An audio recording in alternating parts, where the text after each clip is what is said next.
সরকারি প্রতিষ্ঠানে স্বল্প দামে আলু সরবরাহ করবে রাজ্য সরকার। কৃষকদের কাছ থেকে সরকারি আলু কিনে হিমঘরে মজুত রেখেছিল। এবার সেই আলুই পৌঁছে যাবে জেল, হোম, অঙ্গনারী কেন্দ্র সহ বিভিন্ন সরকারি প্রতিষ্ঠানে। ফলে প্রতিষ্ঠানগুলিকে আলু নিয়ে আলাদা চিন্তা করতে হবে না।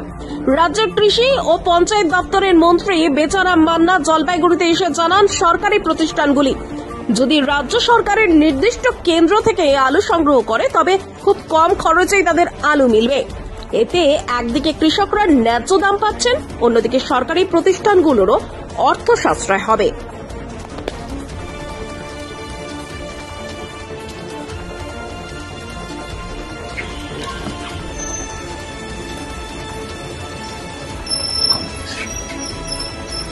ফোন করেছিলাম।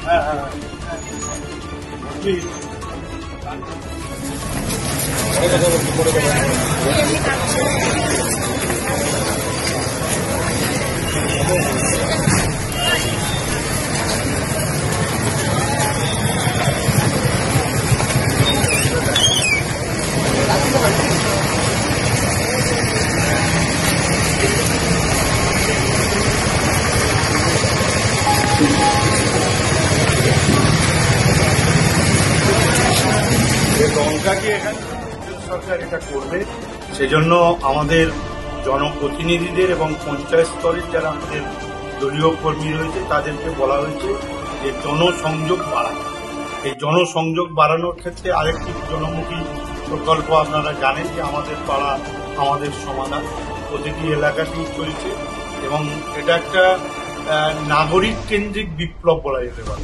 তার কারণ এই নাগরিক কেন্দ্রিক বিপ্লবে মানুষ তার উন্নয়নের সিদ্ধান্তটা তিনি নিজেই নিচ্ছেন, সরকার তার পরিকল্পনা এবং পাড়ায় সমাধানে জেনে রাখবেন যেদিন হবে তার 90 দিনের মধ্যে এই কাজ সম্পূর্ণই হচ্ছে একটা রাজনৈতিক ষড়যন্ত্র। বিজেপি যদি মানুষের কথা ভাবতো, বিশেষ করে গরিব মানুষের কথা চিন্তা করত, তাহলে তারা এই প্রকল্পে চালু। আসলে 21-এর হারের জ্বালা যন্ত্রণা এখনো শুনতে পাচ্ছি, যার ফলে একদমই রাজনৈতিকভাবে হাতে না মেরে পেটে মারার একটা চক্রা।